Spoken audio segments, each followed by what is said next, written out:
A lot of people take issue with the language of relationship anarchy and monogamy, and they often want it to be seen as having one partner but not being monogamous, and they want to identify away from monogamy. Hi, I'm Annie Undone, and I am an ambiamorous human, which means I can be monogamous or polyamorous without either relationship being distressing, and I am a relationship anarchist. I think that my experience in both monogamy and non-monogamy, having relationship anarchy as like my overarching theory, gives me a little bit of a unique experience in this space. Oftentimes we like to see monogamy as the problem.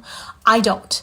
I like to see mononormativity and heteronormativity as the problems, which is what relationship anarchy calls us to deconstruct. Now, of course, it's not the only thing it calls us to deconstruct, so let's be clear about that. One thing about relationship anarchy is that it is without mandate, right? Which means that it doesn't dictate what style you need to practice. Saying you have to be anything is kind of antithetical to anarchy itself. Not everybody wants to be non-monogamously romantic or sexual with other people. And I think that that's an important distinction. My monogamy might look very different than someone else's monogamy. And a person outside of that may not even define it as monogamy at all. But the fact remains that I think if you are deconstructing mononormativity and heteronormativity, even if you are practicing effective monogamy, you can still be a relationship anarchist. Now, lots of people disagree with me, and that's okay. That's the right to disagree.